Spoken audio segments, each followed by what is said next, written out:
Puis donc ce chiffre qui est tombé il y a quelques minutes maintenant, le déficit commercial aux États-Unis pour le mois de mars. On va tout de suite en parler avec Grégory Volokin. Je me tourne vers vous, Grégory, président de Mescart Financial Services à New York. Chiffre qui a un impact de marché assez fort. C'est le déficit commercial le plus important depuis 6 ans et demi aux États-Unis. Qu'est-ce qui s'est passé au mois de mars ?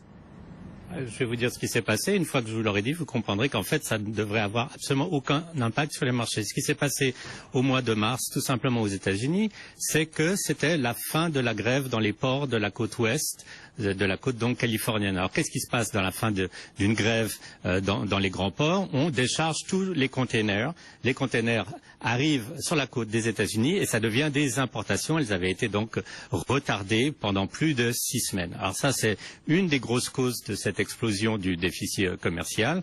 En plus, vous rajoutez un peu la force du dollar et les Américains, évidemment, ont acheté plus à l'étranger, donc ont un peu plus importé. Et vous avez ce chiffre. Alors c'est un chiffre qui est d'abord en dehors de la norme et qui ne se répétera pas. Par contre, il a un impact et il aura un impact important sur le chiffre qu'on va recevoir sur la révision du produit national brut, que ce soit au mois de mai ou au mois de juin. Pour le premier trimestre, vous vous souvenez, on était tout juste en hausse à 0,2% sur le produit national brut sur le premier trimestre.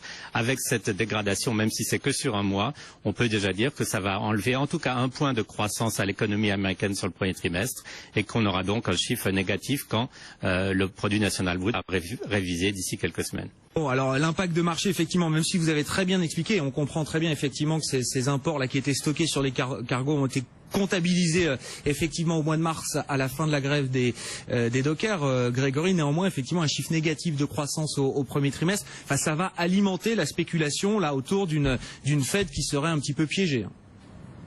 Oui, mais comme je le disais, et surtout comme la Fed le disait, quand on voit des statistiques qui sont alimentées par des événements passagers, la Fed emploie le mot transitoire, c'est pas des éléments économiques qui changent les options de la Fed. Elle sait très bien que ça se reproduira pas. Donc je pense qu'une fois de plus, on va le répéter tous les jours, en tout cas cette semaine, c'est le chiffre de l'emploi vraiment qui lui va faire bouger les marchés et surtout qui va peut-être changer un tout petit peu les attentes par rapport au début d'une potentielle hausse des taux de la part de la Fed. Bon, alors au-delà de ce chiffre du déficit commercial que vous avez commenté, il y a de l'actualité du côté des entreprises. On a encore quelques résultats, même si maintenant la majorité des entreprises du S&P 500 ont publié leur premier trimestre. Grégory, on peut noter Disney et puis le français Criteo, souvenons-nous, dans le ciblage publicitaire coté à New York, au Nasdaq précisément.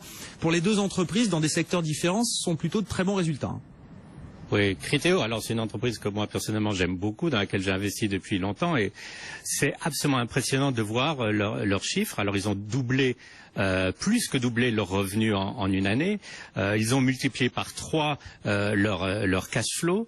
Ils ont multiplié par 5 le nombre de clients qu'ils ont aux États-Unis. Leurs marges sont de 40%.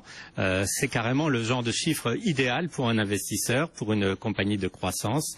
Et je pense qu'elle va être bien récompensée par le marché. Elle est déjà là en hausse de près de 5% avant l'ouverture.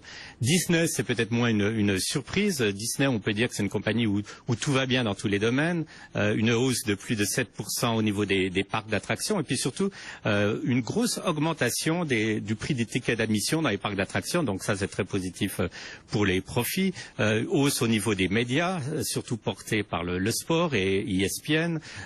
Hausse au niveau des produits pour enfants ou des jouets, le merchandising, suite à Frozen, à la Reine des Glaces, en hausse de 13%. Donc là aussi, vraiment des très très beaux résultats. Disney qui va traiter au plus haut historique de son cours, avec une hausse de 2 ou 3% avant l'ouverture. Merci beaucoup Grégory des marchés américains qu'on attend dans le rouge à l'ouverture dans une vingtaine de minutes. Grégory Volokin, le président de Mescart Financial Services à New York. Et puis on notera à New York justement le pétrole qui a ouvert en hausse.